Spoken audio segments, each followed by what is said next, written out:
Bwana Baraka Mpenja, inakuaje Popo Boy? Niko vizuri. Hapo unaenda kama nani? Hapa sasa ni Mwamba Umalila.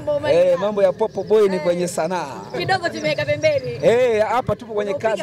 Serious, nashukuru sana. Upiga mwingi. Nashukuru sana. Tupasini mimi na Jadu tuingie.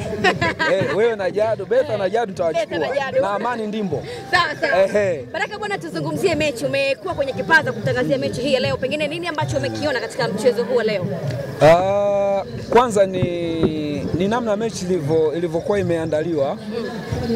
Nafikiri moja kati ya watu waliocheza mind game kubwa zaidi kwenye hii game ni Ali Kamwe. Alivyofika alitia pressure kubwa, vita ikawa nje ya uwanja, na mara nyingi vita kama hizi zinawachukua watu wengi na zikaifanya mechi iwe na tension kubwa kutokana na vita ya maneno ya nje ya uwanja. Lakini la pili ni namna ambavyo Tabora United walifunga Yanga katika mechi ya kwanza. Goli 3-1 kilikuwa ni kipigo kikubwa zaidi kwa Yanga kupata msimu huu, na Yanga wamepoteza mechi 2 tu msimu huu ikiwepo hiyo. Kwa leo ilikuwa ni mechi ya kisasi, wanahitaji kushinda kwa vyovyote vile. Kwanza kuondoa doa la kufungwa na Tabora United, lakini la pili wanahitaji kukusanya alama 3 kwenye mbio za ubingwa. Hizi ni nyakati ambazo hakuna mtu anataka mzaha. Hizi ni nyakati ambazo Yanga wanahitaji kupata alama nyingi kadri inavyowezekana. Kwa hiyo hii ni mechi ya 23 kwao, manake zimebaki mechi 7. Wapo kwenye mbio za kutafuta ubingwa. Kwa hiyo walihitaji sana kushinda, na hata walivyoingia uwanjani waliingia kwa kutafuta ushindi. Unaiona kabisa spirit ya wachezaji ni kubwa.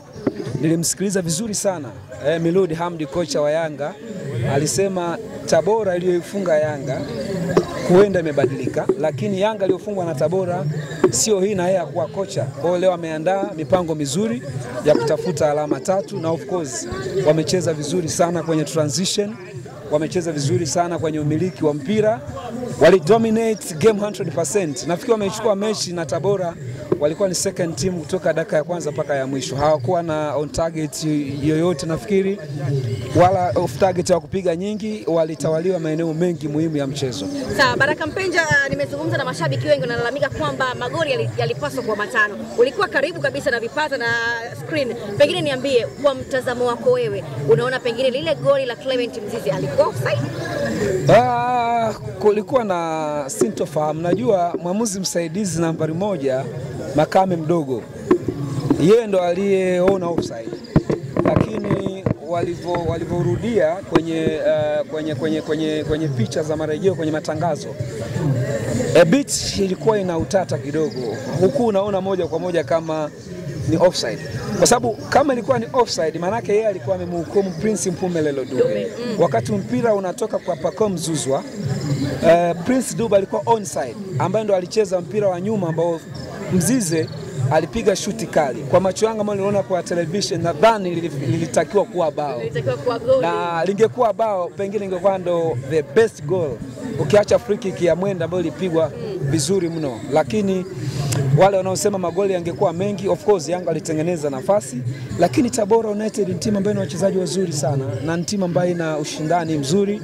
Ukiangalia defense line imevunjika leo kutokana na ubora wa striker wawili ambao wana nguvu sana, Dube, Mzize. Kulikuwa na pressure kubwa ya Pacome Zouzoua, Max Nzengeli nafikiri alikasirika baada ya kutolewa, alitamani angekuwa na mchezo zaidi, lakini Yanga angeweza kufunga magoli zaidi ya hayo, kwa sababu mechi walikuwa wameitawala. Ni wakati mwingine kupoteza umakini, na football inakuwa iko hivyo, lakini magoli mengi 3 ni mengi sana. Sahihi. Mengi sana, sioni kama kuna sababu ya kulalamika. Kwa enjoy wafurahie Idi Pili, wale pilau, wameshinda 3-0. Ukitazama Young Africans kuna key players wao ambao hawakucheza kwenye mchezo huo leo, namzungumzia Aucho hakuwepo, lakini pia Stefano Ziki, na idadi kubwa magoli wamefunga Young Africans. Tunaweza tukasema kwamba Young Africans Tabora imekutana timu bora kuliko Tabora? No doubt, absolutely yes. Unajua Yanga ina kikosi kipana. Licha ya kuwa na kikosi kipana chenye wachezaji wengi, wana uwiano mzuri wa kiwango. Unajua unaweza kuwa na wachezaji wengi lakini viwango vyao vinapishana pakubwa, kiasi kwamba kitoka mmoja unaona kabisa kuna gap. Hata ulivyoangalia lineup ya kwanza, ukiangalia back 4, Israel Patrick Mwenda hana muda mrefu ndani ya timu, lakini namna anavyocheza, namna anavyopandisha timu, una enjoy kumtazama. Amefunga goli zuri, na wakati natangaza mechi mimi nilihisi kabisa kwa sababu alikuwa Boka na Mwenda, lakini kwa namna anavyocheza Isra Mwenda kwa sababu ni right footer, so mimi nilianticipate kwamba ndiye atakayepiga, na nikawa najaribu kukumbuka kwamba ni mpigaji mzuri sana wa mipira ya namna hii, na mpira ulipokaa ilikuwa ni eneo sahihi sana kufanya ile Kevin kutafuta mwamba wa pili wa golikipa ambaye alikuwa amepanga ukuta vizuri, na alijaribu vizuri, mpira ukaingia pale alipotaka, ikawa ni goli zuri ambao watu wengi wamefurahi, na nimeona hata mitandaoni watu wanamsifu kwamba ni mchezaji bora na hakuna wasiwasi, mchezaji mzuri sana. Kwa hiyo ukiangalia midfield labda alikosekana Dr. Khalid Aucho, lakini Juki Abuya amecheza vizuri sana, yeye na Mdathiri Yahya, unaona kabisa ni kama tu hakukuwa na pengo la Dr. Khalid Aucho. Tazama Stefani Azizi ni attacking midfielder wa kiwango cha juu sana, hakuwepo, na badala yake mwalimu ameanza na 2 strikers, na leo alianza na 4-4-2. Ni nadra sana Yanga kuwakuta anacheza katika mfumo huo. Mara nyingi wanacheza wachezaji 4, 2, 3, 1, lakini alianza na striker 2, bull striker Mzize, alianza na Dube katika eneo la juu, line ya chini pale akaweka Nzengeli, akaweka Pako Mzuzwa. Kwa ukiangalia namna alivyopanga timu, balance ya timu kuanzia nyuma mpaka juu, hakukuwa na pengo lolote la wachezaji ambao hawakuwepo kwenye mechi hii. Ndio sifa ya kuwa na timu yenye kikosi kipana na timu bora, na of course Yanga ni timu bora, hakuna wasiwasi juu ya hilo. Kwa kumalizia, mabao matatu ya Young Africans yamekosha goal lako, na lipi pengine limekukosha zaidi siku ile? Nafikiri bao la Isra Patrick Mwenda. Unalikumbuka lakini ulipolitangaza? Of course maneno machache na yakumbuka, na nafikiri watu wengi wamefurahi. Labda maneno machache ambayo nimeyakumbuka nilitumia yalikuwa ni maneno ya Kiswahili ya Uswahilini ya mtaani. We mbaya hiyo. Kwa nimwambia golikipa mbaya hiyo wakati ilivyokuja marudio, kwa sababu alidive sana kujaribu kucheza ule mpira Joel, yule golikipa Joel. No, ilikuwa ni mbali lakini hakuweza kufika.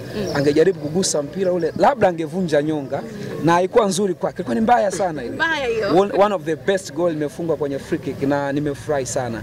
Lakini goal la Dube of course nzuri kwa sababu namna alivyokuwa amekabwa, alivyocontrol mpira, pasi ya Pacom, na alivyoscrew ule mpira kwenda kuflip kujaribu kutafuta nyavu, na umepita karibu sana, yani na goalkeeper ambaye singeweza kudaka. Kwa hiyo nafikiri ni magoli mazuri sana yamefungwa katika mchezo wa leo. La Mzize fantastic, no doubt, ile movement aliyoenda nayo, namna walivyofanya pressing ya kuwanyang'anya mpira Tabora, nafikiri waliwakumbusha kwamba pamoja na 3-1 wao ndo Yanga na wao ni timu kubwa. Game nzuri sana.